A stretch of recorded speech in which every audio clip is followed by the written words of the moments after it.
Okay. To perform for the Pharmaceutical Society of Ghana. Nice. Which play did you do for them?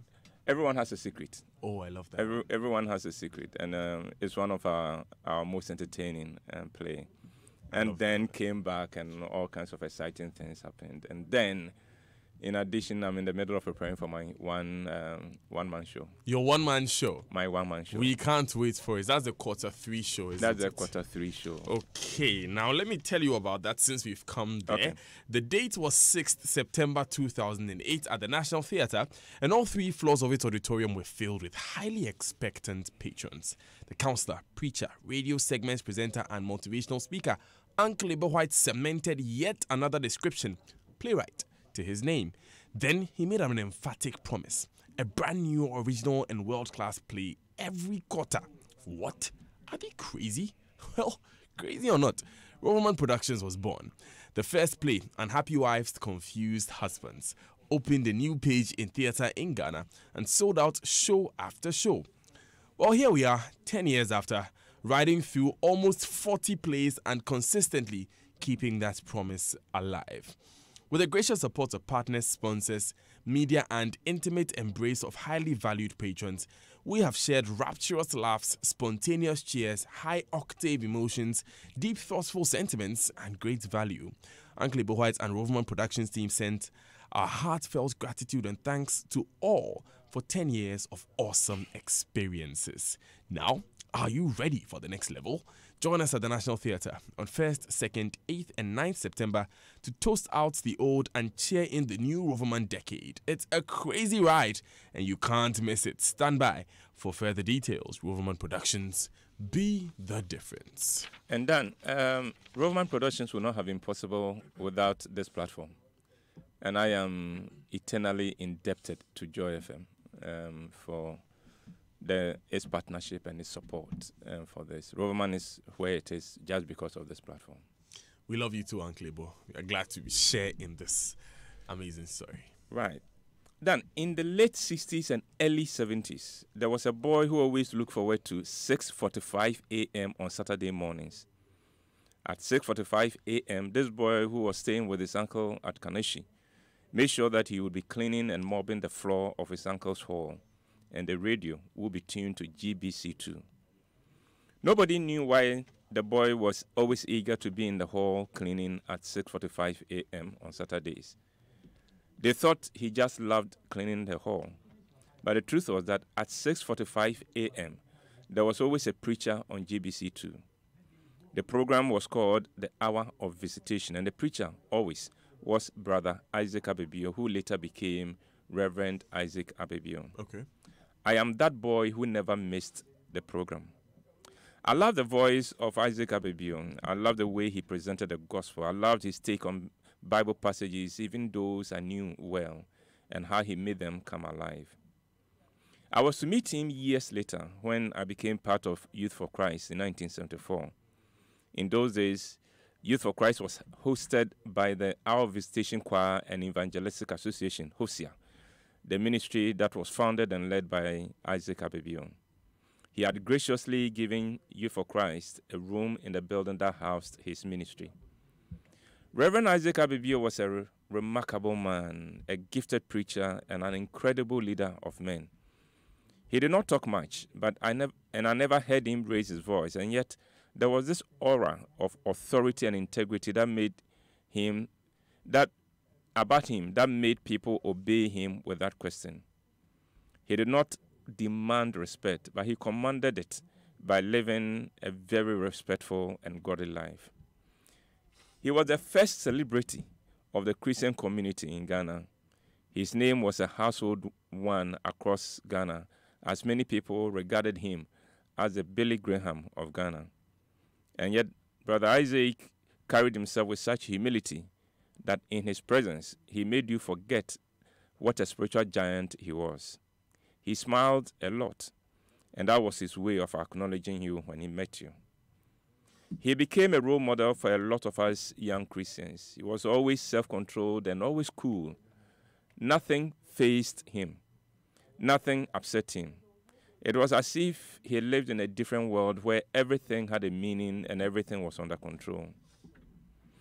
A member of Hosea once told me a story that for me defines Reverend Isaac Abibio. Hosea had gone to the eastern region for a series of crusades. On the morning they were due to return to Accra, this member suddenly fell seriously ill. It was so serious that he was rushed to the hospital. The doctor took one look at him and admitted him, even though the doctor was not sure what he was dealing with. He told the Hosea members who had brought him that there was no way this young man could make the journey back to Accra with them. Those who had rushed him to the hospital felt terrible, that they would have to leave this member behind. But the doctor made them understand that there was no other way. Some members of the local church who had heard of the illness came to the hospital to assure the Hosea members that they could entrust their member into their care and that they would bring him to Accra whenever he was discharged. With heavy hearts, the members returned to camp to get ready for the return journey to Accra. Back at the camp, the bus was waiting. They boarded it, and then Reverend Isaac Abibio took his seat and asked if everyone was on board. It was then that they told him that a brother had been admitted at the hospital and was in a terrible shape, so bad that they would have to leave him behind. But they assured him that the brothers and sisters in the local church had promised to take care of him. Every member was looking at Brother Isaac Abibio, but he did not show any concern. He just told the driver to pass by the hospital. When they got there, he alighted from the bus, followed by a number of the members of the group, and he obtained the doctor's permission to enter the ward where the brother was still in pain. Everyone expected him to pray frantically for the healing of the brother, but instead, he smiled at the young man, took his hand, and said very calmly, "It is not the will of God that you should be here." And then he turned and returned to the bus. Those within were disappointed because he had not prayed for the young man. But they left the brother and followed their leader to the bus. Isaac Abibio coolly took his seat again, and the driver started the bus. But before they could take off, they found the brother who had been on admission running out of the hospital to join them. He got into the bus, and they asked him why he had left his bed. And he said, "As soon as Brother Abibio spoke to me, I felt the pains leaving my body, and I felt healed instantly." The brother was able to make the journey with them, and the pains did not return again. That was Reverend Isaac Abibio. He had spiritual power, but he never made a show of it. He was a preacher and an evangelist, and that was what his mission and purpose in life was. And he was a leader, a great leader of men. Reverend Isaac Abibio could have formed a church of his own in the 70s, and all of us who were in the evangelical movement would have joined that church happily. But he refused to, because he did not think it was the will of God. And doing the will of God was all that consumed Brother Isaac Abibio.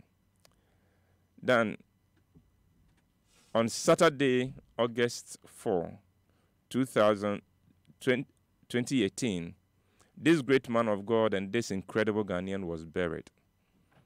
I'm sure that if he was still alive, he would have said of the funeral that it was the will of God.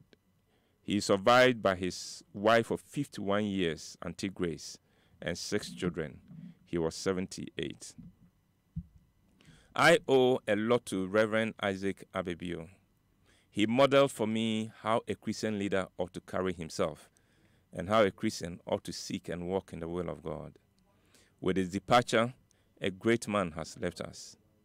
May his righteous soul rest in peace, and my condolences to Auntie Grace and the children. May his soul rest in peace. Did you ever meet him? No, I did not. An incredible man. Though I did hear of his ministry. Okay.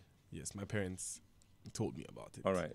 At a point, but an incredible man. I can only imagine. And he raised a lot of Christian leaders, a lot of them. Some of them, I think one of those who have headed the Methodist Church and then another Presby Church were all raised by him. By their fruits you shall know them. Yeah, and he bore very good fruits, and I am one of them. Wow. I said maybe I'm not that much of a credit to him, but I'm one of them. Oh, yeah, very, very huge credits to him, and we both know that. Thank you so much, Uncle Ebo. You're welcome. Have a wonderful week. Thank you. You too have a great week. So we'll take these important messages when we come back. Osei, the head of the Banking Supervision Division of the Bank of Ghana, and Dr. Richmond Etiahene will be joining us in the studio.